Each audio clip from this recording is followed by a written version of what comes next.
That stuff matters, carved in stone. Every stitch and every tone.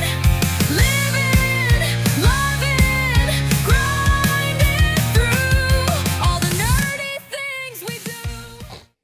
What's up, guys? Welcome back to That Stuff Matters, Season 2, Episode 2.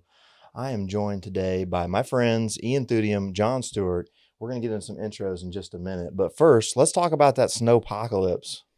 Snowpocalypse. Well, it's the way I see it is I know for sure that the media just tries to hype everything.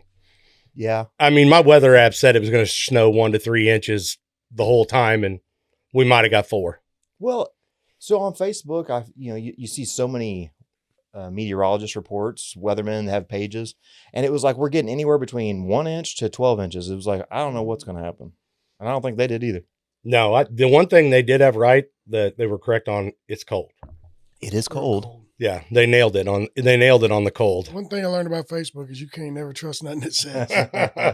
That's for sure. Yeah, for sure. So it's like you just start snow blowing and you just keep going. Well, yeah. Do you just love No. punishment, or you love being out there? No, I just have some places that I got to do that, that pay me and that I feel like I need to do, like Main Street office and friends downtown and the churches and stuff like that. But it's tough when you're going down a sidewalk to just go ahead and stop, and just, okay, well, I'm just going to stop right here and I'm going to leave this door with 4 inches of snow in front of it. And really, that I'm kind of, I'm OCD, terrible, just awful. But for sure, I cannot stand when somebody has walked over fresh snow and then it sticks to the sidewalk and then you have that footprint there. Mm-hmm. Oh, it eats me up. It was a good snow for snow blowing too. It was great. It was light and feathery. I used my leaf blower. Oh. I did everything with leaf blower. Yeah, I was knocking driveways out in 15, 20 minutes. Yeah, you just did in front of my place. Yep. Thank you, by the way. You're welcome. You're welcome. Man, yeah, I haven't paid any attention, but did they get all the ice down south that they were talking about, like inches? Texas. Yeah, I mean, there was a span down there where they said it was going to get 3 inches of ice. I mean, I'm assuming it didn't get too crazy or we'd be looking at it on the news and all over Facebook. It must not have got nearly like they thought it was going to. I think, down south when they hear temperatures, reaching the zeros and teens and stuff like that, things get pretty crazy. Yeah, well, and their power grids can't handle everybody turning their heat on either. Fact. And nothing's insulated. Right. Yeah, my nephews, they live in Florida, and I was just talking to one, Tucker Noble, and Tucker. And I'm like, how has it even been cold? And then I think 2 days had been below 30 or 50 or something, but every other day it's above 50. Wow. Sounds bad. Heck, I'm used to it though. I love this stuff. I mean, I'm not saying that I love bitterly cold blowing in my face, snot freezing to your nose type weather, but it's part of living in Missouri. Yeah.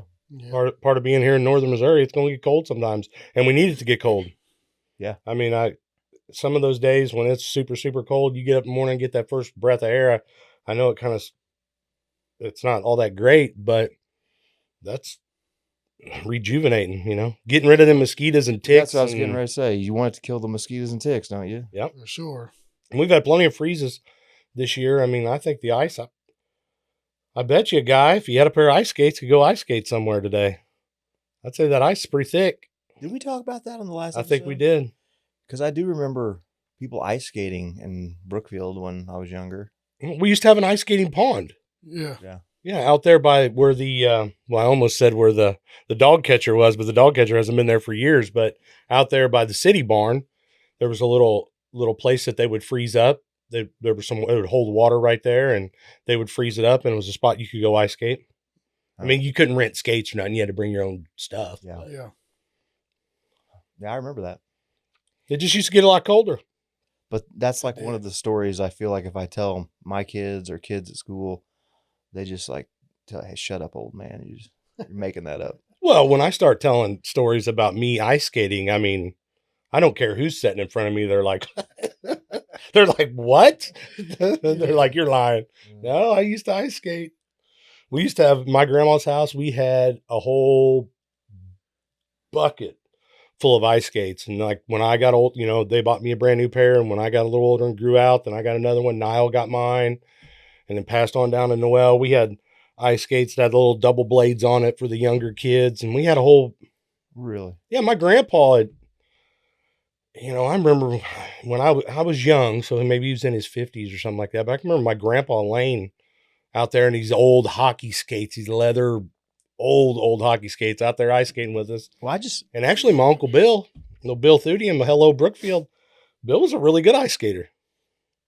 I would believe it. He was. He seemed like he's pretty good at whatever he does. I think that's kind of the way Bill is. I just remember I would always watch Mighty Ducks and I was mad that we didn't have a hockey team. Oh man.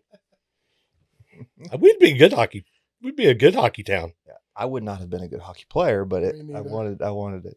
You just don't know. Those guys are athletes. Well, Ian, our guest today, I'm going to let you do a little introduction of Mr. Stuart here. All right. Well, this is like everybody from That Stuff Matters to meet John Stewart. This is a good friend of mine. He grew up in Brookfield. Been here forever. Been in and out, but your whole life you've been here. John was a year behind me in school. We grew up playing football, wrestling, whatever else. And What year did you graduate? 94. 94. 94. And I would have graduated in 95, but Yeah. life took me a different direction. You were already a dad. I was the dad in 93, I think. Yeah, 93. Yeah, you were already I a was father. a freshman in 97. I was a little behind. Yeah, you were behind. You had a 4-year-old by the time you was a freshman. Getting stuff done. But John and I went to church together. Yep. We grew up kind of in the Catholic Church, and his grandmother and my grandmother were pretty good friends and big influences at that time in the Catholic Church. Mm-hmm. And so John and I got drug everywhere. Confirmation, all the stuff. And I think we were in the same, I'm pretty sure that we got our first communion together. Yeah. I think we were in the same class together. Yep. Because I think there was like 3 or 4 classes all went through at one time because there wasn't that many of us, We did altar boys a couple times together too. Yeah, I was the world's worst altar boy of all times. I had Mary Ann Reed come up to me one time. She goes, it's not for you. And she was right. I can't sit still. And you really need to be up there very stoic and very still. And Yeah. I'm turned around, probably picking my nose. Who knows what I was doing? Yeah. When they put us together, it wasn't a good scene. No. I couldn't sit still either. No, but anyways, John's just been we've reunited. We've been friends for a long time. Our paths went different directions, kind of on the same collision course for some pain later on, but we went different directions, kind of on opposite ends of town, ran into each other every once in a while, but he's been a big influence in my life over the last 6 years in recovery. We go do some things together and try to support each other the best we can. And I just appreciate having him. And I think we're going to have a good segment here talking about old John. Yeah. So, John, thank you for being here. You're And I'd like to give you the opportunity now. John, Ian's gave us a little of your backstory. Who is John? Like, how would you describe yourself? Well, the John today, I'm a principal man, and like I'm a caring father. I'm actually a grandfather, and I just got to spend yesterday with all my grandkids, and that was a beautiful moment. How many grandkids? I got 4. Wow. Oh yeah, all under the age of 4. Me too. Yeah, I'm on 4 as well. I'm getting ready Is to that have right? 1, 2, 3, 4. Yeah, 4. getting ready to have my first. oh, it's beautiful. Is it amazing? Yeah, Just to have the fun and then send them home. sending and- them home. Yep. Well, Beautiful candy. It's spoiled. different though, because it's like, yeah, send them home, but you're like, yeah, I mean, it's not like your kids. I mean, you send them to your room, I'm done with you. Get Yeah. on out of here. You're a lot more. It's not like, understanding. yeah, they are a lot more understanding. Like yesterday, for example, when I was doing my grandma's driveway, there's Haven in the window, and you're just like, it's just a different kind of the responsibility that the major responsibility for them making it's gone, and Yeah. it makes a big difference. Yeah, and that's one thing about why I'm really glad I got my life together is because I didn't have a mom or a dad, and I was raised by my grandparents, adopted by my grandparents, and without my grandma, like she kind of molded me into being the kind and caring grandparent that I am, because she was probably one of the most amazing women I ever knew. Wow. She definitely was unconditional type Yeah. person. Had to be to do with Without, me. yeah, without condition. I think that, I mean, from what I remember, your grandmother, it was like that. She was like that with everybody. She was. Yeah. And then I remember when she had cancer and it was coming to the end, and we went to the Catholic Church and she got anointed with oil, and they talked about how she was a true saint of Immaculate Conception. I was like, That's fact. Wow. yeah. Yeah. So was there a point where you realized you're off track? I mean, as far as when was that? It was actually like you're going down a road and you don't know a turn's coming, but you gotta make a hard right, or you're going off into a direction Mhm. you never experienced. And like when I was 15 years old, something happened in my life that did just that. Instead of being able to handle the right, I went this way, and I just didn't come back for 25 years. 25 years. Yeah. That's the same. That's almost the exact same story as me. I was 15 when I met that crossroads as well. Yeah. Yeah. And I Yeah. decided to, I can tell you the day almost that when I decided that I was going to try something different to deal with my feelings Right. than just deal with them. Yep. Yeah. Once I found, because like once I went forward instead of making the turn like I was supposed to, and then I found the substance to make me feel whole when I've never really felt whole. Like I was off and running. And the situation that happened in my life, I remember I lived on Penn Street. I woke up and my friend was looking at me, and some stuff that was not supposed to happen happened. And like my life just never looked the same. Wow. And you said it was 25 years that Yeah. you battled with 15 all to sorts the of age of 39. What was there a moment or something that occurred where you were like, I got to make a change? Well, yeah, a very defining moment actually, because like I always wanted to be a dad. I had opportunity to be a dad to 4 kids, but the drugs allowed or like took the ability that I had to be the complete father that I always wanted to be, took it away from me. And like um, my house burnt down on Penn Street. I don't talk about that very much because it's hard. Yeah. But I remember, like, I feel like that was God pulling my security blanket out from underneath of me Oh, wow. and like making me go downhill fast to the bottom. Because as long as I had that house, I had security. My kids were safe. I didn't have to pay rent. And then when he pulled it out, like my life went downhill fast. I had the kids that I fought to get when I was not using for like 2 years in the early 2000s. I let go back to my mom or their mom because my drug use was more important. So at the end of the road, I was living in a trailer, no lights, no electricity. I couldn't take a shower. I remember walking down. I was up on Brunswick Street. I remember walking down to the old people's place, Joyce Place, or whatever it's called down Joyce. there, to get a soda at like 1 o'clock in the morning. And I just got through working on this moped, greasy, dirty, knowing I couldn't take a shower. That's how much sanity I had. And I seen this cop out of the corner of my eye, but I wasn't even sweating it. And he come down as I'm getting the soda. He pops up out of nowhere, says my name. I could have bounced, ran around the corner, and dished what I had on me, but I was like, I ain't going nowhere. And when he put the cuffs on, here's what I got in trouble for: a $10 seatbelt ticket. Ended up hemming me up. Wow. And it was probably the best thing that ever happened to me in my life.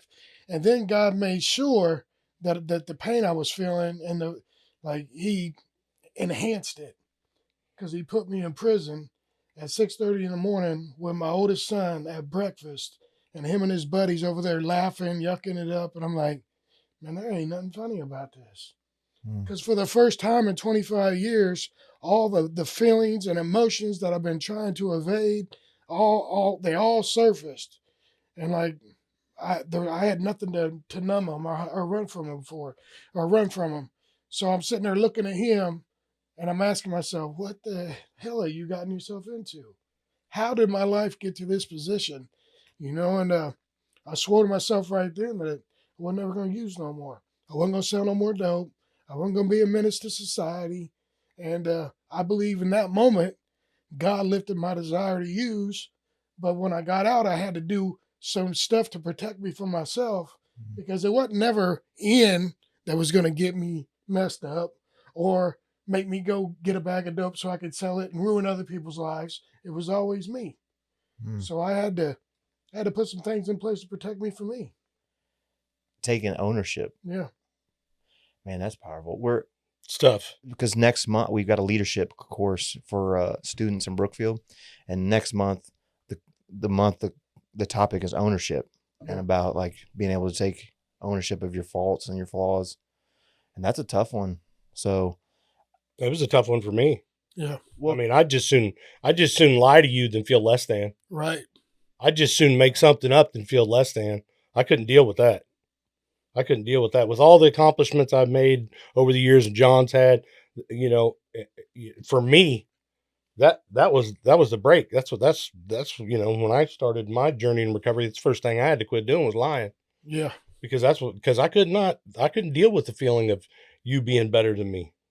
Well, it's one of the indispensable principles. You got to be honest. Yep. Or recovery's not possible. That's true. That's where that ownership comes in. yeah. I mean, if you can't own your mistakes, how are you ever going to get better from them? Yeah. Yeah, and I feel, just my personal opinion, like it bothers me when there's always people that kind of do act better than other people, or because when I look at people, I never look at like, am I higher than, lower than, greater than, less than? Like we're all equal. Yeah. We just had a different starting point, different experiences, and Mhm. it's how you treat people. But I can definitely say that I can't relate to how you guys felt there, so I can't imagine. Well, the literature that I'm a part of says that when I feel superior or inferior to somebody else, I'll isolate myself. And then it goes on to say, like, humility is a fundamental principle because it's not thinking less of myself or thinking of myself less. I don't think less of myself. I think of myself less. It ain't about me. I'm not so important that I got to Yeah. destroy you to build me up, or that I'm not good enough to measure up to you, so I won't even come over where you're at. You know what I mean? Like, Yeah. I'm right size. My true value is in being myself. And we're sick people. Powerful. I mean, Yeah. when we're sick people. I mean, when you'll choose, when you're so self-centered that you'll choose your drug of choice over your kids, Yeah. and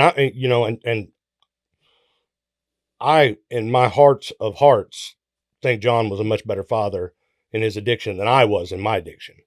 But still, I mean, when you go to that level, that's self-centeredness. You got to get past that. Absolutely.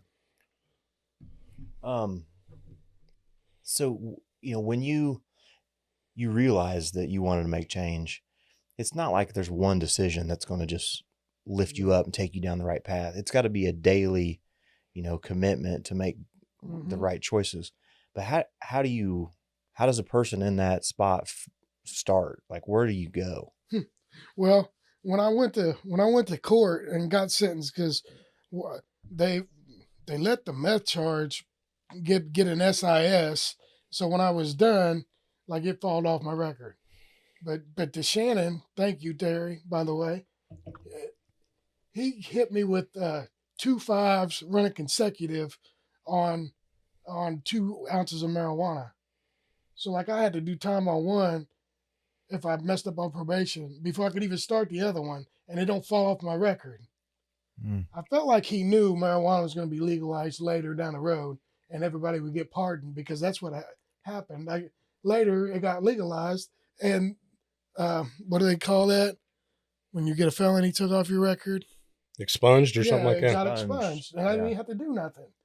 But without him saying, if you want drug court, you're going to have to ask for it when you get out of court. Well, in my mind, I'm thinking, who in the right mind is going to ask for drug court? And then when I got out of prison, he's like, come down here and get assessed for drug court. I'm like, well, you said I didn't have to do that. He said, well, I changed my mind. And I'm that right there is what put me in like close contact with the program that I'm in now. But it gave me accountability. It made me go to where I'm at now. But I believe that the disease of addiction is with me 24 hours a day, 7 days a week. And when I graduated drug court, I got a certificate. But I'll never graduate the disease of addiction. So I got to do something daily for my recovery. And that program put me in touch with the fellowship and program that I'm in now, that I do daily, weekly, monthly, yearly. Like, I do it constantly, because if I don't, I also believe that what I suffer from is just laying there waiting for me to let my guard down, to feel insecure one time on a certain level, to where it can make me make a bad decision or help me make a bad decision. And when you've been in these situations like this, and because the saying is, one is too many and 1,000's never enough, gets real for you when you know in your heart of heart that one will kill you. Yeah. I talked originally on our original podcast that you and I did together. I talked about that, that I don't know if I have another one left in me. I'm 51 years old. I don't know that I have one more left in me. This last one took 15 years for me to get back to any sort of recovery. 15 years puts me at darn near 70 at this point. Yeah. That's the rest of my life. And, at one point, I thought that was how my life was going to be. I don't know how you thought your life was going to be. I thought I was going to die an addict. Yeah, I accepted that fact. I became okay with it. I didn't think I was going to OD, but I just thought that was how my life was going to be the rest of my life. Yeah. Running 90 miles an hour back and forth to Kansas City to get drugs to come back and ruin my life and everybody else around me. Mm-hmm. But in my active addiction, I didn't think of it that way. Yeah. I never did, which is crazy. I know it's like you go in the closet and 25 years later you come out and life has changed so much because it's that fast. It's like, hey, I didn't know that life evolved to this level, because you're stuck in a world that you just don't interact with the outside world. It's like life's passing you by without your participation in it. Well, speaking about being in that closet and coming out and life changing, I'd like to touch on a little bit, after recovery started for you, you started a process to better yourself, not only physically, but mentally, change your life to find a direction. Tell us a little bit about Trenton and going to school. Well, how that all started is I went to a convention in Fort Smith, Arkansas, and who is now my dear friend Tony from Houston, Texas, was sharing, and he said he was about 55, or he's getting ready to be 49, and he was getting ready to graduate with his master's degree. And he's like, if I could do it, you can do it. And we was like a room of like 300 people. And I was on the front row because I always sit in the front row, because like Ian, if I sit back here and I got people in front of me, I get distracted real easy. And I felt like he was talking to me, and so I came home and immediately enrolled for Voc Rehab and Trenton College. And before I knew it, I was in Trenton College going to school with your daughter. Yeah. And Voc Rehab, that's a beautiful program. Like, talk a little bit about Voc Rehab, what you know about it. Well, what it did for me is, since I had a substance use disorder, they pretty much helped me get my teeth, because drugs are bad for your teeth. And they put me through school. And this is a program that Voc Rehab, it's also what put my son through school at the Welding Institute. And it's, for disabilities, and addiction has now been labeled not a disability like a physical disability, like mental. It's a mental disability. And this Voc Rehab program, I think the people have kind of changed over in Chillicothe who run it now, but you can go qualify for certain things. I mean, John's not the only person I know personally that has went through college Yeah. doing, through this voc rehab program. And Bill Littrell and the people down at P&P, down at Probation and Parole, kind of put you on a path. If they see if that's something you want to do, they'll put you in touch with the right people in order to get the paperwork started. Because if you're like, if anybody who's listening to this out there, if you're hearing this, if you're like me and you feel inferior with your, filling out things and things like that, just get you frustrated, these people really help you out. So if you got something like that, it's worth trying, because I know it's helped my friend out a lot. Yeah. Well, I was just gonna say something really cool, in my opinion, was, I knew you. I would see you at wrestling all the time. You were at all that stuff. But fast forward, we're sitting there for my daughter's graduation at college, and the guest speaker was you, and you gave a powerful speech that day.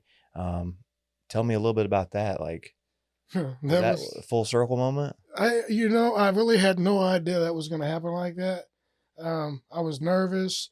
I went up and rehearsed it because I got the Ketchum Scholarship, which was a foundation scholarship. They wanted like 3 people to speak on what it meant to them and how their journeys.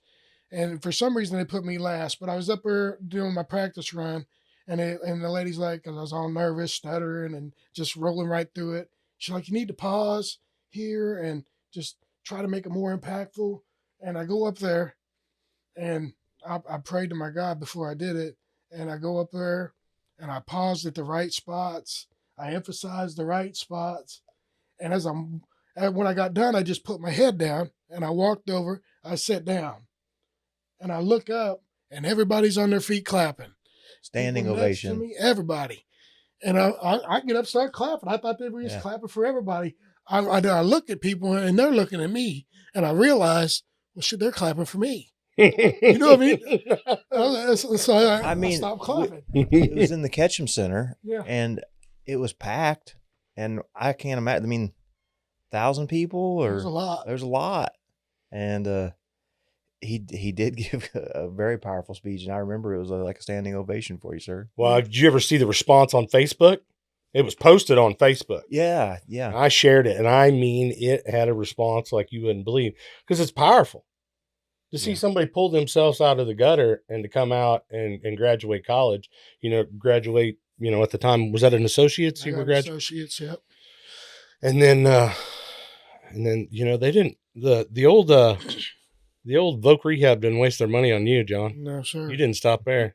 I'll tell you, that was a powerful moment, but the real powerful moment for me through that whole college process, because every time I started, I always was scared. I didn't think I could do it. My mind was talking crazy to me.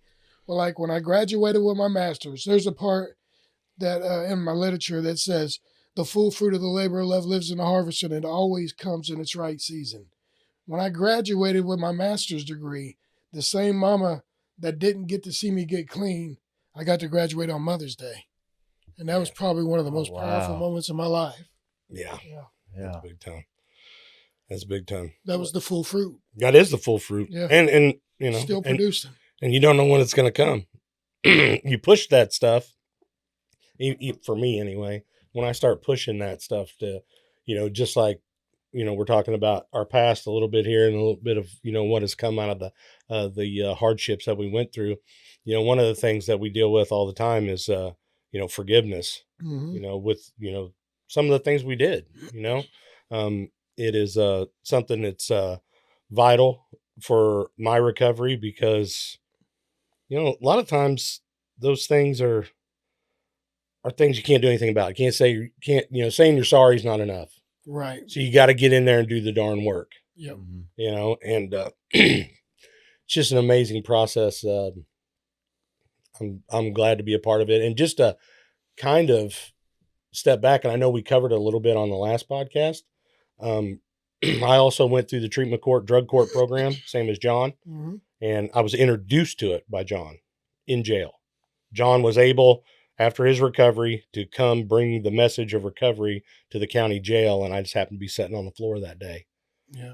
And I'm not the only one. There's another person too that I know very close that got the same message, and to this day he's as clean as I am. It's amazing. Yeah. That's got to be difficult but rewarding for you because, I mean, you've been through some really hard times and in their spot, and then you're able to go in and speak, and that's something that. Tell us a little bit about all the stuff you do now, because I know you. Was it one day you were down in Brunswick talking to people, or you were at somewhere? You just stay busy Yeah. helping I was people. actually just in San Antonio last weekend. So, Wow. This dude travels. you want to do travels? I'm just saying this dude travels. I mean, Yeah. it's something I haven't told Nathan about is Yeah. about, because with anonymity and whatnot, I didn't talk too much about your story, but John's with a group that does, excuse me.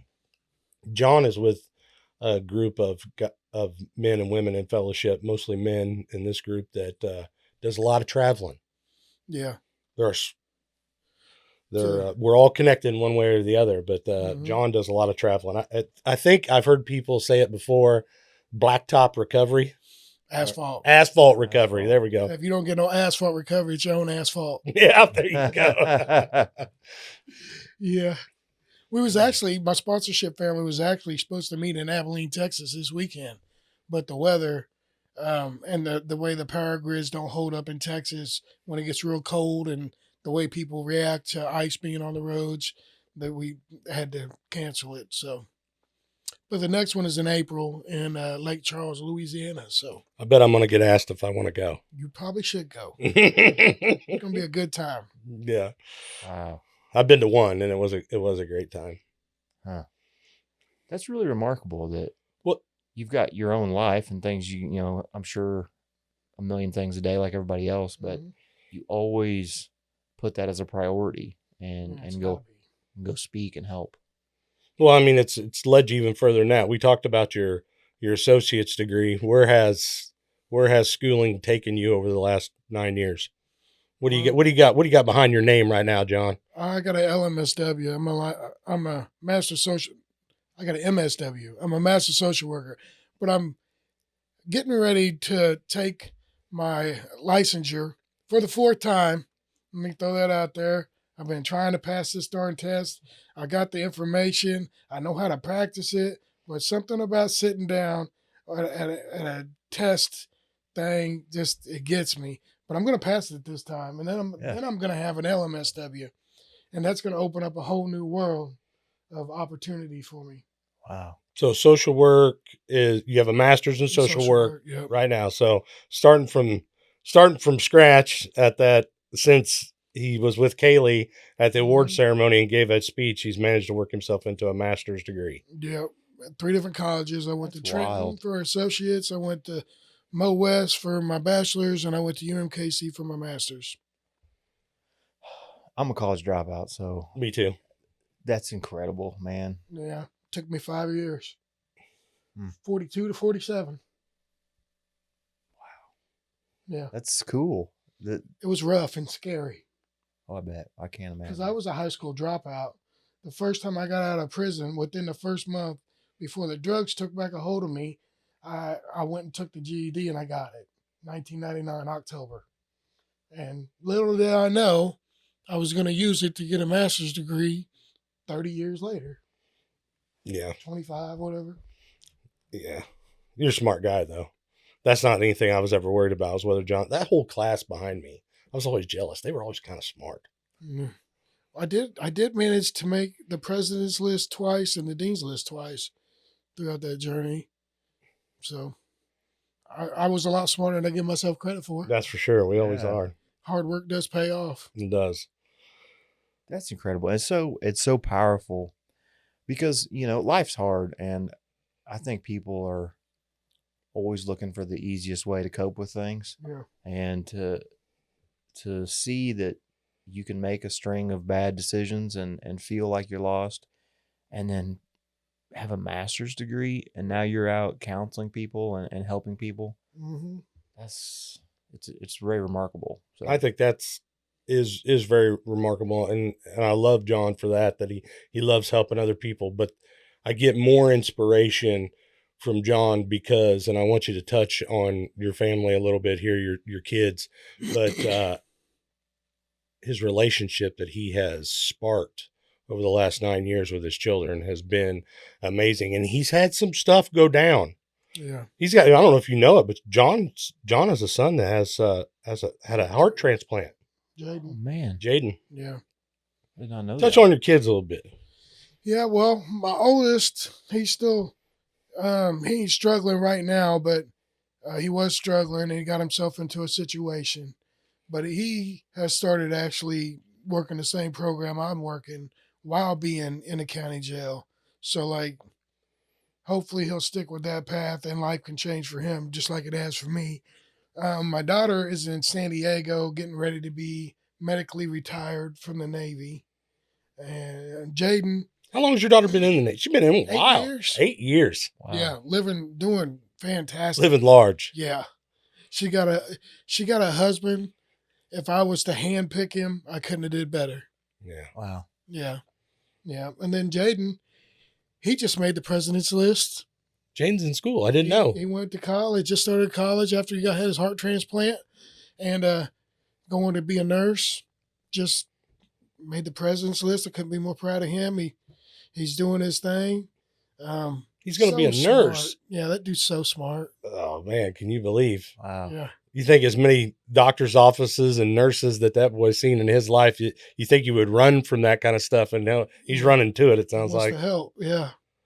Yeah, because he had his heart transplant on September the 17th of 24. And I remember I was in the hospital with him because I remember going every time when he would go get a heart surgery or he was in the hospital and I was using, I would be in the garage more than I would be in his room. Or I'd be smoking a cigarette. And people don't think cigarettes are addictive and like take time away from your family. That just blows my mind because I probably spent more time smoking cigarettes than I did doing drugs while I was in the hospital. But I don't, by not doing neither one of them, because I quit all that, like I was fully present the whole time. And just like I've been taught, I don't have to go through my addiction alone. He didn't have to go through none of that alone, which should be a given. Mm-hmm. But you know, when you're stuck in active addiction, you just don't always make the right choices. You know, and I got to be there, and through I think through that process, like we really already had a strong bond, but we made our bond so much stronger. Wow. And then my son Justin, he owns the bar, pours concrete. He just had his third child not too long ago. He's doing big things in his life too. So Does he live in Hale? yeah, both him and Jaden. I knew they did. Yeah. I thought they did. I didn't know he'd purchased the bar. I knew the bar restaurant there at one point was getting ready to go under. He must have been the one that saved it. No, it went under for a minute, but they got it back open. Good. Yeah. Wow. But his, I mean, if you follow you follow John on Facebook and all his antics, there's a lot of travel back and forth to San Diego. His kids are And taking Hale, places. yeah. Yeah. I've And been that to was, San Diego twice this year, Wow. or last year. Wow.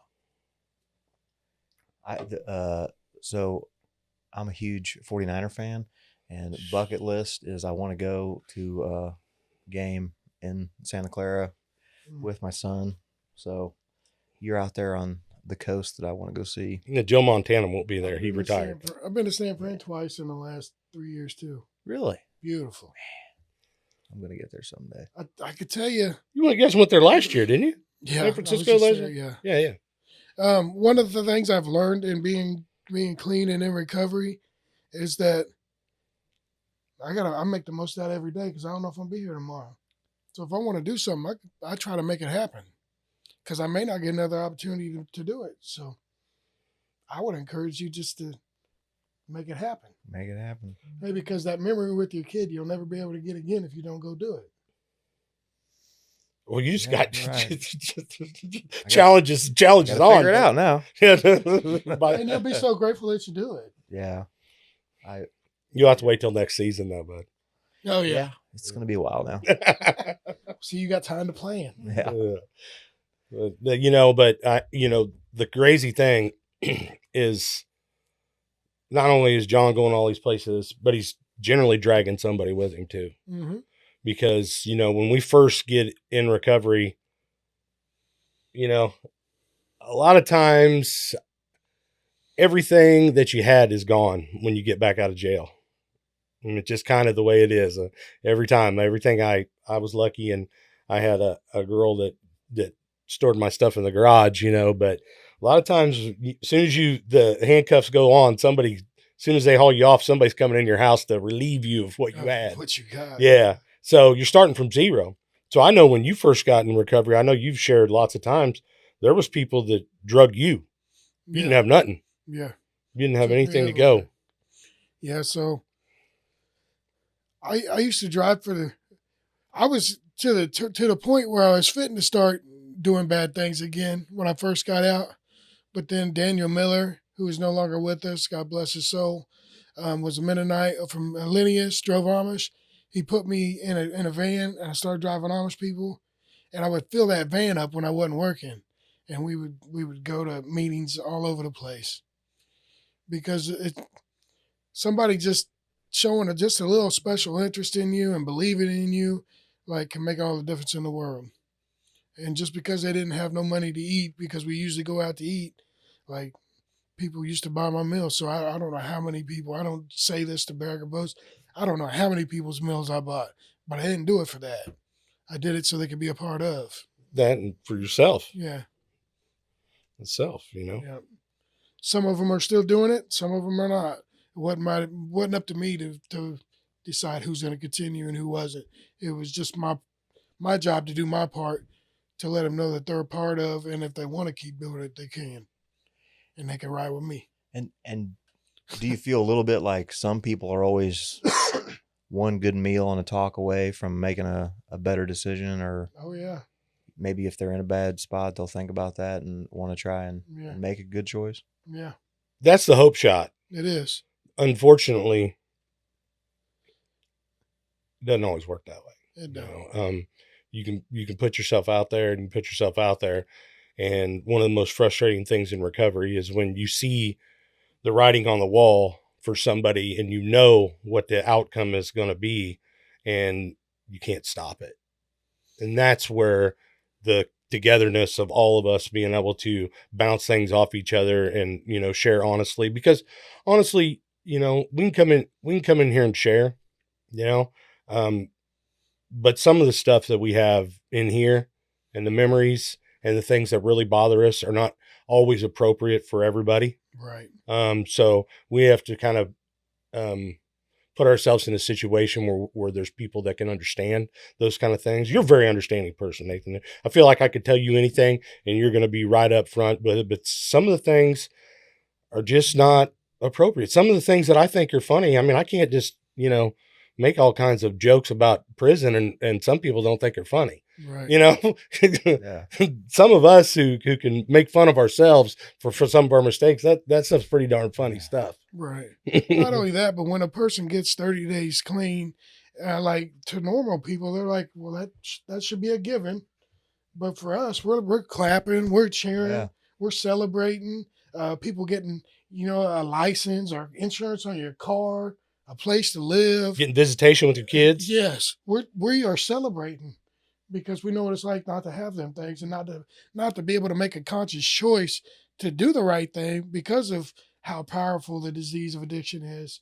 And like, some people don't think or believe it's a choice, but I mean, if you haven't never lived it, you really can't say for sure if that's what it is. You know what I mean? Yeah. And if you've lived it, I know when I stopped, got arrested, I was using against my will. And it wasn't that I didn't want to stop, because I did for like 6 months. It's just, it had such a hold on me, and life was at such a low point in my life that it forced me to do it.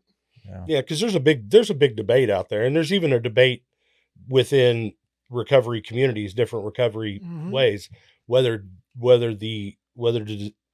addiction is a disease. Yeah. Me personally, I feel like it is a disease because I got a story real similar to John's. I wanted to quit using. I couldn't. Yeah. I couldn't. It wasn't making a conscious decision. That's how my life was. I was doing drugs like most people put on their work boots to go to work. Yeah. That, it was that much part of my life. And the day that I, passed out in the car at Casey's in Richmond, Missouri, a lot like John's, I didn't have any trouble putting them cuffs on. I needed help. I needed help because I couldn't help myself anymore. The disease addiction had nailed me. I mean, it's, we make the analogy like somebody with diabetes, if they don't take their shot, well, what happens? Their sugar level gets all whacked out and, possibly they could die. If I don't get my heavy dose of recovery on a daily basis, this disease that I have, which is weird because it's a disease, and when it talks to me, and it does, it talks to me in my own voice. Yeah.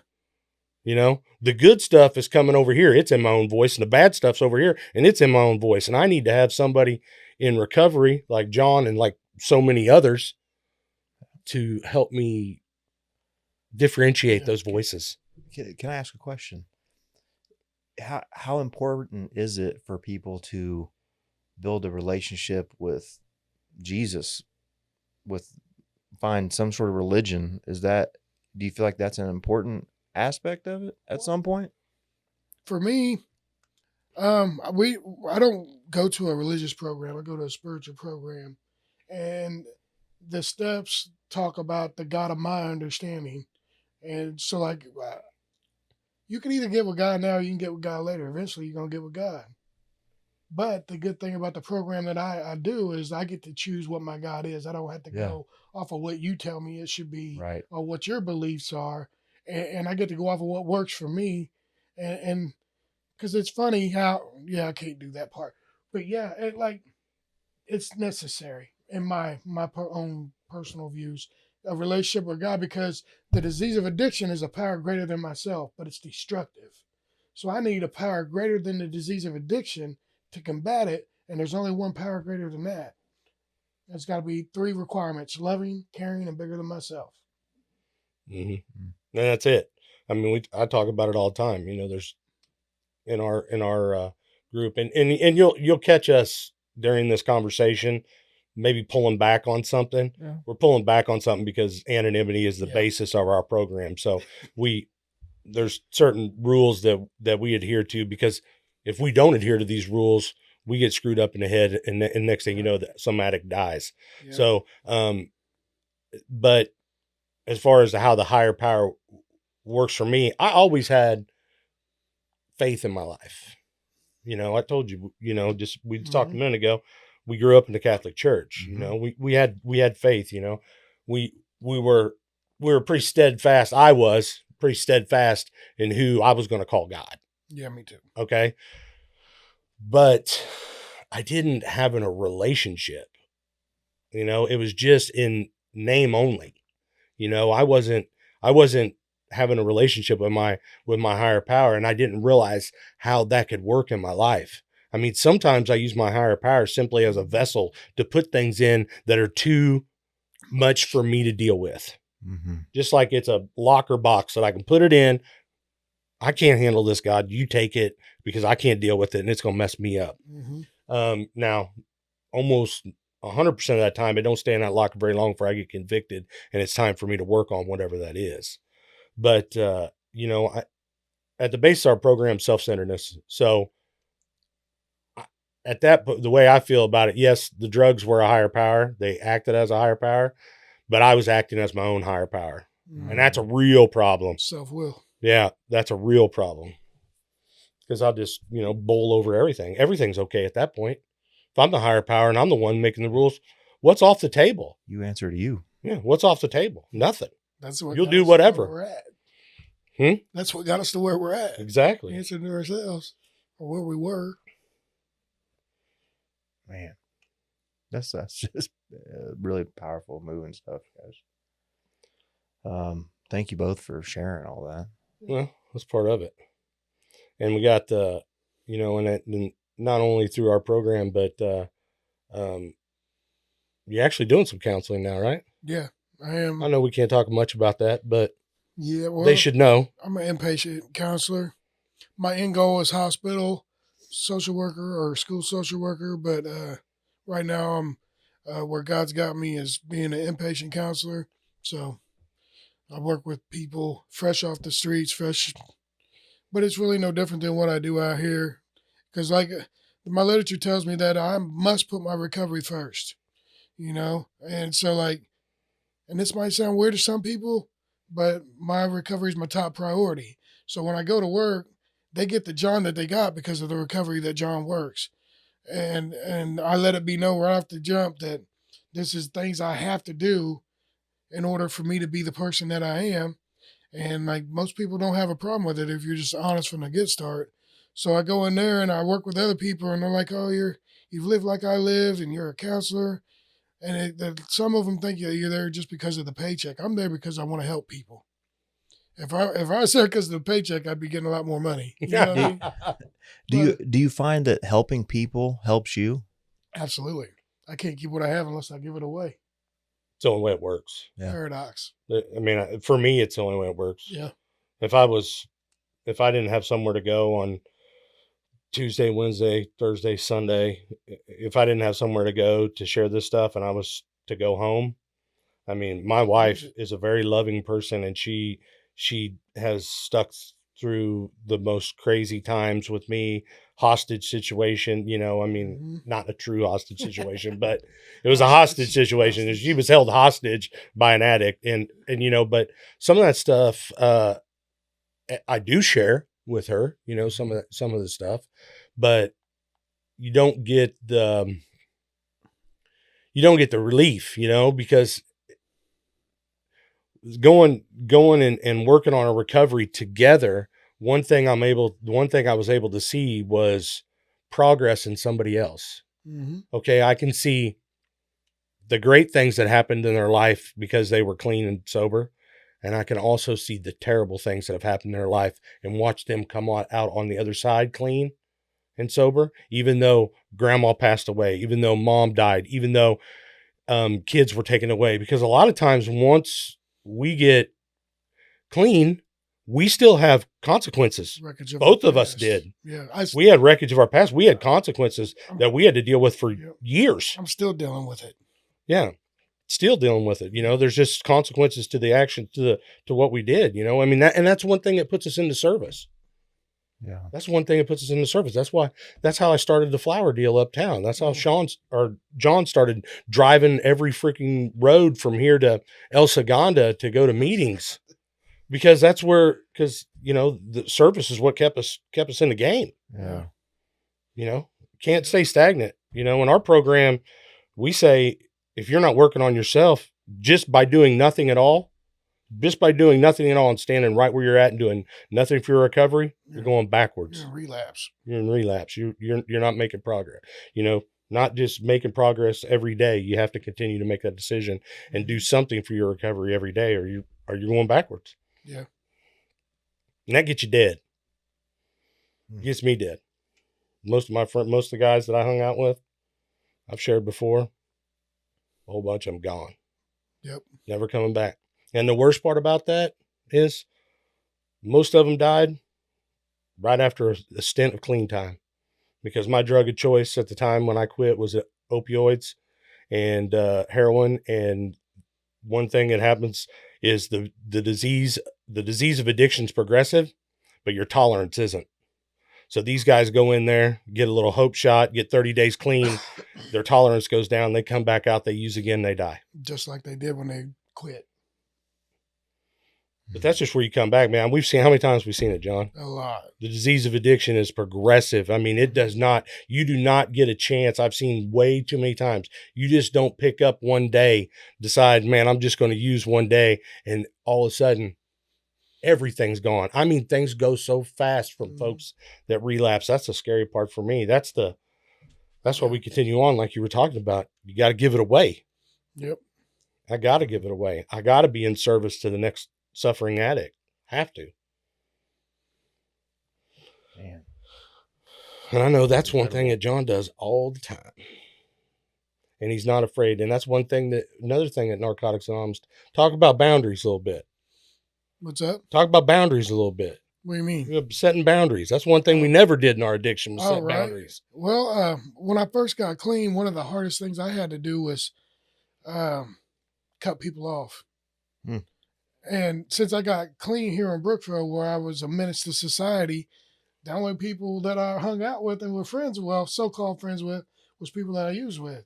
So when I got out, and I remember I got out and I would live right there on Clayton Street. This lady took me in and her mom and let me stay in their room. Because the first night I got out, I went back to the place to where I left. And it was 2 o'clock in the morning and I wake up with a Dear John note on the pillow. No, I mean, not trying to be funny, but it really was a Dear John note. Mhm. And and I remember walking across town at 2:30 in the morning with just a trash bag of clothes because that's all I had. And I get there and she lets me stay, and I get up and I go to Tasty Treat the next day to get some food. And for the next month to 2 months, every time I would go to Tasty Treat or walk to Casey's or wherever, because Casey's was still on Main Street at that time, I would see 2 or 3 cops. Like they knew I was out, but that's the wreckage that I caused. But like I had to set boundaries with myself first of all, that I was not gonna go hang out with the old buddies. I was not gonna go to the old places. I stopped wearing baggy clothes. I stopped wearing do rags with the flat bill hat cocked to the side. I stopped talking with the slang. Like I had to set boundaries with myself. I had to change. A lot of people say you got to change everything, but I had to change people, places, and things. And I had to change the way that I dressed, the way that I talked. I no longer drove Cadillacs with bumping systems. I no longer drove through the police station bumping Tupac, flipping them off, talking about you MFers can't get me, because guess what? They got me. And like I had to you kind of got to isolate yourself in the beginning and then start going to programs that introduce you to people who you can start running around with who actually have a genuine care and concern for your life. Mhm. You know, and so like that was one of the hardest things to do. Those I would see like my buddies and like the ones that I kicked it with hard for the whole time, and I couldn't go mess with them. One of my main the people that took me in when I was 15, his name was Norman, and I didn't go see him for the first month, and then he overdosed and died because the circumstances, and like that haunts me. But I stay clean in his name. I stayed clean in people like Jerry Mitches and Kendricks and Normans and Shantays and Jeffs and all the people that I was friends with who are no longer here. I honor their memory by staying clean, because I used to honor their memories by going and getting messed up even worse. And today I don't do that, you know. So like boundaries are really important, because if you can't stay away from them people, it's like going to the barbershop. You go to the barbershop, you're gonna get a haircut. You go to the dope man's house to hang out with your buddy, you're not gonna get high, you're gonna get high. So And it's tough. yeah, it is. I mean, when I get near, you know, because it probably would seem weird. This is another reason why, you know, we kind of hang together, because it would probably seem weird to some people that we that we could, you know, go back, you know, that we would even think about going back to those places. Right. I'm telling you one thing, I get near Oric, Missouri, and my car starts pulling to the left. Got 'em Like out we of got to sight. we got to go over here and see these boys. But in my head, I know they ain't no place better than they was before. And it's just going to be, you know, detrimental to my recovery. Yeah. So those, you know, we got to set the boundaries all the time. Right. And it ain't that you don't love them. You just got to love them from a distance. Oh, you love them to death. Yeah. You love them like crazy. Yeah. I mean, when that car's pulling to the left and I'm holding it to the right, there's It's a tears. fight. There's tears. Yeah. Because I find love for those people, which is crazy, but I do.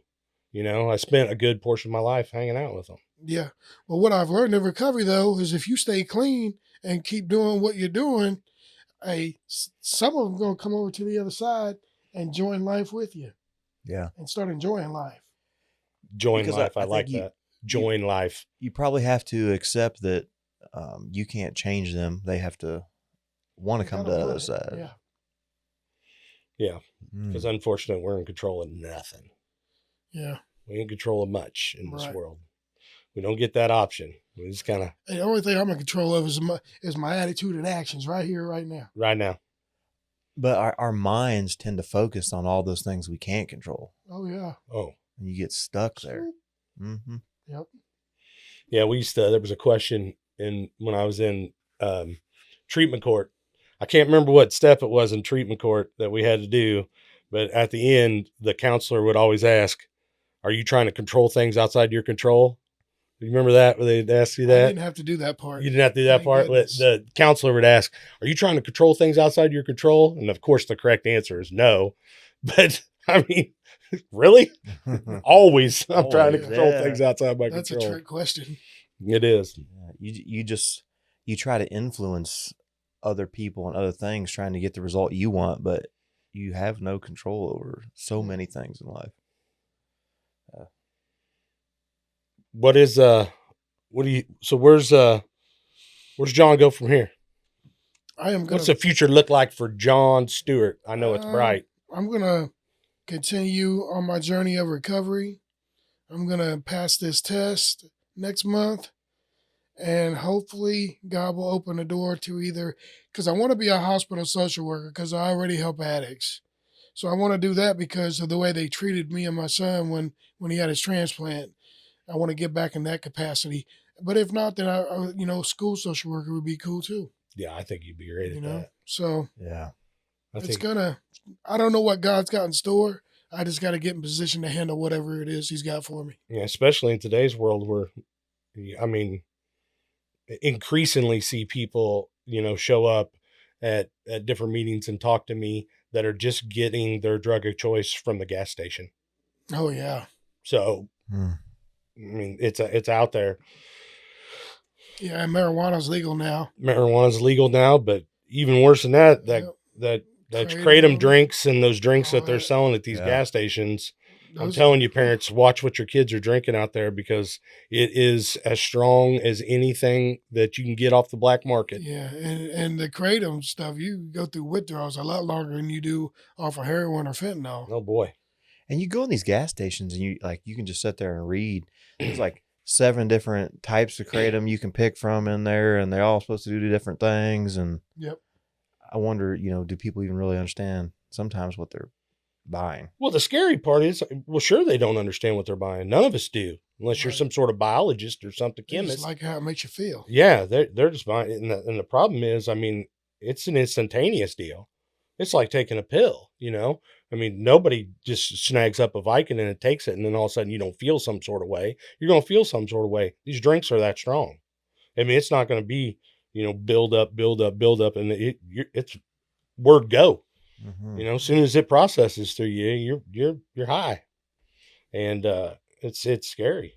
Like I said, it's pay attention, parents. But Yeah, I'm really surprised that's one that they haven't started to regulate differently or do something. surely it's going to have to be. It seems I like would that. hope so. Yeah. Surely it's going to have to be. I'm not one of those guys that likes to take any rights away from anybody or anything like that. But this stuff seems destructive to me, Yeah, and I know about destroying things. absolutely. If there's anyone struggling that sees this, like, where is there somewhere they can like reach out to, start recovery or talking or Mm. connect with you in some Yeah, fashion? they could definitely connect with me. We're both on Facebook. Yep. Hell yeah. You can find either one of us on Facebook or I mean, there's programs out there. Go somewhere. There's pamphlets on the wall. There's not a lot of stuff we can just throw names around, because of anonymity. But if you've been living in this world and you got a problem, you probably know what we're talking about. Yeah. And if you know what we're talking about, then it's going to be pretty easy to find us. And there's hope there. Well, and I just, so like from last season, we didn't talk about this topic a lot, but I posted TikToks and Facebook reels and all that kind of stuff. And there were some people that commented that felt like, oh, I've lived in Brookfield. There's no hope there. It's, wasteland hole. You know, it's just garbage essentially. It's But- funny you said that. But I feel like I know it's not a perfect place, but for some reason I love it. I don't know why, but I love Brookfield, and there is a lot of good here. Maybe people just don't. They're not exposed to it, or they don't expose themselves to it. Right.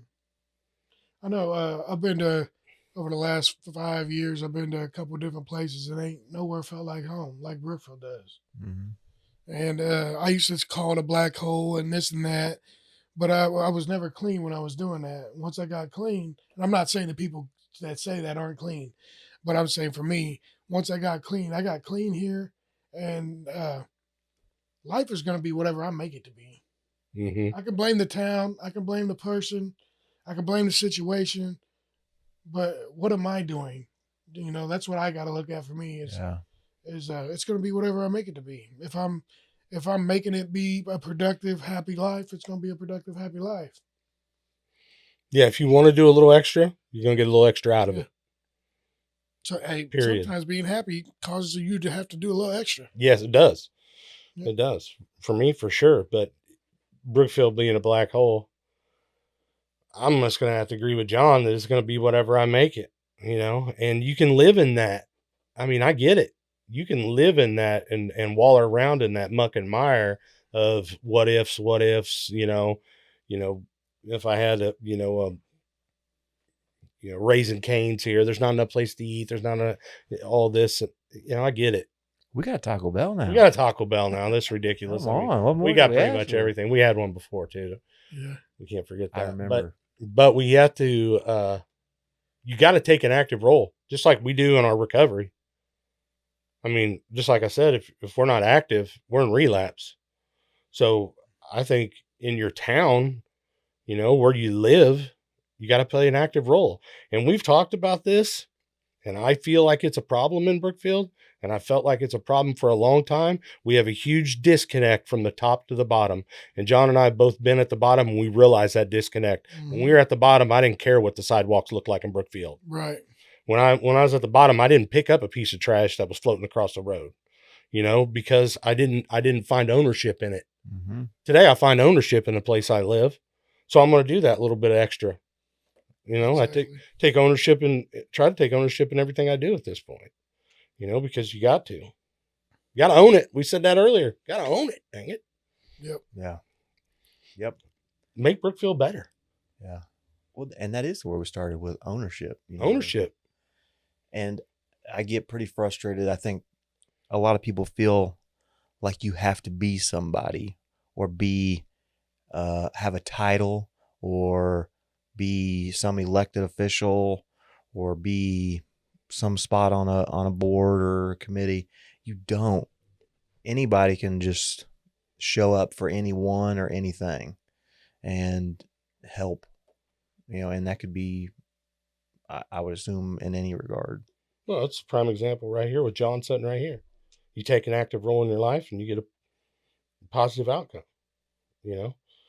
That's where we're at today. And, we're not promised tomorrow. We're going to get up and make a decision tomorrow to hopefully do the same thing we did today and do it a little better and be a little better person and be a little nicer and be a little bit more compassionate and all that business. But you got to make that decision. Yeah. The literature says I can no longer blame people, places, or things. I must face my problems and my feelings. And when I expand that, that goes to every area of my life. For sure. Yeah. Mm-hmm. We're just fortunate, I would say, when you say, John. Yes. I mean, I with all the hardships and things that have went on with, treatments, multiple rehabs, Mm-hmm. with incarceration, with me, I was my biggest problem. I was my biggest problem, but my biggest thing I had to overcome was me. We talk about, the last thing to go is the stigma of being an addict. Yep. And a lot of people, when they read that, a lot of people read that and when they share about it, they talk about the outside view of the stigma, like, so how you would perceive an addict. That's not what I have to worry about. I have to worry about the stigma inside me, the stigma of being that worthless person I thought I was and all that stuff. I had to get rid of all that stuff. And, once I do, I can be productive and I can help out and, but it still comes back. That's why we do it. Yeah. That's why we keep coming back. Right. That's right. Say that all the time, man. I got one buddy and I share about him a lot and, love to argue with the guy, to be honest with you, because he's got a lot of time under his belt clean. And, he's got a lot of those little gimmick sayings that when I first came down there, I was like, I'll go across this table and I'll slap this old man across the face, dude. If he says, keep it simple one more time, because like we talk about, just like the downtown when Main Street started and they were like, yeah, just trust the process. And I'm like, we get out of the meeting. I'm like, trust the process. You better get some bulldozers in here and some scaffolding and something, would trust the process. Well, recovery for me has been a lot like that. Just trusting the process. Yeah. Just having guys like John going, hey man, settle down, Yeah. calm down. You're losing your mind. Trust this process, man. Yeah, it's so many things in life. Whatever topic you want to talk about, it's about a 1% improvement daily, and 1% might be too much. It might be 0.5%. It's about one brick every day. It could be one choice, one decision about anything, and you stack those, and then some take years and decades to see that. Step back and say, "Oh my God, I've laid down so many bricks. I can see it now." Yeah. Mm-hmm. So I like sharing with you because I know you kind of have your own little story and stuff, and that you give me hope. When I come in here and we talk sometimes, and I tell you what, it means the world when you're able to get this stuff off your chest, and we're able to discuss these things because you know what, we can make up that gap I was talking about here in town. If you're out there and you listen to this podcast and you think you're not involved and you think that it's just these elites here in town, take a look at these elites, man. Take a look at these people you're calling elites. They're just like you. Period. Yep. They're just like you. They're just throwing their name in. They're just throwing their name in the hat, and you're not. If you come along and throw your name in the hat, guess what? When we all sit around those tables, when we have meetings, at Main Street or Chamber or anything like that, your chair looks just like theirs, and your voice can be just as loud. And we need those people desperately in this town, not only in recovery, but in, the streets, the volunteers, the everything. I mean, that stuff matters, man. That stuff matters. Yeah. Yeah. The little stuff. What we got coming up, we need to make sure we hit again in the community. We got casino night. 31st. Doors. I think we said the doors open at 5. We have to look this up every time. Let's go ahead and just. You can look that up. I don't remember. I don't remember either. But the casino night, I know the doors open at 5. Let's see. And when we have the Main Street auction, downtown Main Street auction is coming up. And that's March 14th, I believe. So we got quite a ways for that. But sponsors, if you guys want to sponsor, you can get a hold of me. A sponsorship is $100. That gets when we run our auction, when we run the auction online, that gets you a little advertisement on there that's going to pop up. It's going to have your URL on there. They'll be able to click on it, go to your website or your Facebook page, whatever. Yeah. So it's a neat little deal. And then we have the auction. If you want to donate an auction item for our live auction or our online auction, you can get a hold of me. We can get that taken care of. It's just a great way to support. We got some great things coming up, Main Street Chamber, the city is all working on, I believe, trying to start our downtown revitalization, which we need desperately more now than ever. Back 4 or 5 years ago, it was just that we had crappy sidewalks. Now we have businesses with crappy sidewalks in front of them because almost all these buildings are full. So it's even more important now that we get these done for these people. They're spending their money downtown to put businesses downtown. Let's get behind them and let's get something done there. And then we have of course, all important. And, we're talking a lot about mental health today. Mom's Breaking the Silence, I believe, has something coming up. Yes, the adult prom, Yep. March 7th. March 7th. Yeah, the weekend before the downtown Main Street event. Yeah. I have not picked my dress out yet It's a for it. masquerade. Oh, that's good. Yeah. But nobody will want to see my face in a dress. That's So- Well, you'll just have a mask and a beard. That's all we'll see. yeah. Maybe by then I'll shave it. I'm saying, man, that lately it's been kind of rough. I've been like, man, maybe it's time to cut this. I know my wife would love it if I shaved it off.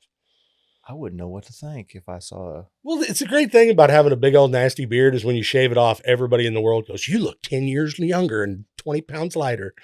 It's kind of a cool thing, but I don't know. I haven't shaved it since, for a while now. It's been a couple of years just trimming and not really doing a great job of trimming. I can't grow it. I would love to have a beard, mustache, goatee, something, but it just doesn't happen for me. Don't work, huh? I just look like a child. You should see a picture of me when we had our first Kaylee. I really did look like I was about 12 years old in that hospital. But Kaylee actually sat by you in one of your classes, didn't you, John? Yeah, English. English. Oh, Yeah. man. Blech. English class. I believe that's what it was, I think. Oh, man. I can't I remember. don't know how the you teacher's made it, name. John. that's College I one don't- for I don't me. either. Kaylee got married, and that's who's gonna have a baby boy. Nice. She lives in Oak Grove. She coaches basketball and track. So you got a full update on her now. Nice. Yeah, well, Trenton just turned out the All-Stars. Yeah. Yeah. I think they do a good job over there, don't they? Oh Oh, yeah. yeah. Good college. But I think that's what we got coming up. That's Perfect. Just those three things. I challenge everybody out there to get involved some way or another. Any of those organizations, I'm sure, would be glad to have help. I don't know that for sure, but I know Main Street Yeah, for sure. They're not turning people Oh away. no, we never turn anybody away. And you know what? Get your seat at the table. And furthermore, if there's really something that bothers you in the community, you can start your own organization or have weekly or monthly meetings or get a group together to volunteer to change whatever you see wrong with it. You can't just post in these local groups online and say, well, they should do this, they should do that, because there is no they. It's Is that Niles we. saying? they is us. They is us. Yeah. I think he stole that somewhere. He probably did, I'd say. but he brought it to the table. Yeah, I like it. Well, and, another thing too, if you have concerns, if there's something that you don't feel like, if your game is not voicing your opinion, if that's not, there's people out there that are just like that, feel free to reach out. Feel free to reach out to somebody who you feel like might, carry your cause on and talk to them about it. There's things we could discuss on here that maybe we need to discuss, and all those ideas are welcome. Well, just like this, I mean, I'm nobody. I said, well, let's just start talking about the town and the people and see what we can talk about. And it's been positive thus far. Yeah. Have you had anybody reach out that for next episode 3 do you have any previews? Have you put any thoughts behind it? Well, there's a list of some people that I need to organize a little bit, but Noelle Staddy, we talked about that. Mm-hmm. Got to get her on. We've had some requests for Ryan Livingston, which was the super at Lynn County for many, many years. He did Just retiring. Yeah, he can't talk about how the Macon All-Stars used to beat the crud out of us in baseball. And I played against Ryan and Jason Marty. Both, I think Jason was the principal at Macon or something over there. I could be wrong about that, but we used to play baseball against those guys. Ryan Livingston's he was a heck of an athlete. Yeah. So that's one. I think Regional Missouri, they've reached out and they want to do an episode, and I forget exactly the topic, but I know that's one. Last year I was speaking with Foster Connect, I believe is the name of the organization, and they struggle with getting foster parents and foster homes in this part of Missouri, in northern Missouri. I think they have an office in Chillicothe, but they're based out of Kansas City, and they wanted to maybe do an episode and talk about some stuff. There's a lot. That would be great to hear about. Yeah. I'm always loving to hear about when Tyler Gordon was on, they start talking about that banking stuff, because it's just something that just absolutely scares me. It scares me to go ask for money. It scares me to think about having to ask for money, but it's something we got to do if you're going to invest. Yeah. Invest in yourself. That's what we do. Yep. But yeah, that's just some of the stuff. And so we got a bunch of great stuff coming up. I'll do my best. I got a feeling That's all I can do. Great. John, we always close it out with "Say It With Your Chest," and this is just our little segment. Obviously wasn't invented by my daughter, but my littlest daughter, she is very, she's just got quite the attitude, and you'd have to spend some time with her to understand her. But she would always come at me and say it with your chest, Dad, because I'd like get on to her or something. And this is your opportunity. Doesn't have to be about anything we talked about today. Just something that you're passionate about, that you wish more people would know or get involved with. Whew. I don't know. I don't know if what I was going to say had anything to do with that. I was just going to say, if you want something you ain't never had, you got to do something you ain't never did. That's perfect. That's exactly saying That's it exactly, with your chest. Yes. Yeah. And I always I may turn that into a t-shirt, so that's really powerful. I mean, hit me with that one more time. If you want something you have never had, you got to do something you have never did. Man, 100% true.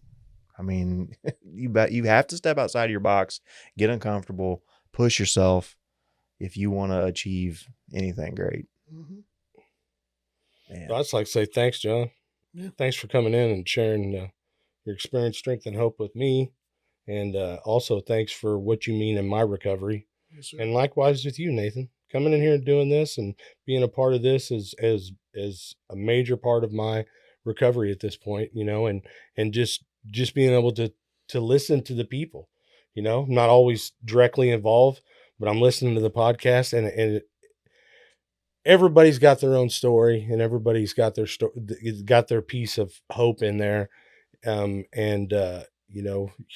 long as I can humble myself enough to listen and to take the best part out of it, it's amazing. I appreciate you guys. Thank you. Thanks for having me. Truly appreciate you coming on today and taking that time. It can't be easy to talk about all that stuff, but I think it's really powerful because somebody somewhere is in the exact same situation you were, and maybe they feel like they can't get out, and you never know. Right. We do know, though. Yeah, you do. I mean, we do know that they have a way out. Yeah. We don't know always who we're talking to, but we definitely do know, without question, there is hope and there is a way out. That's right. Well, that's it for us today, guys. Thank you so much.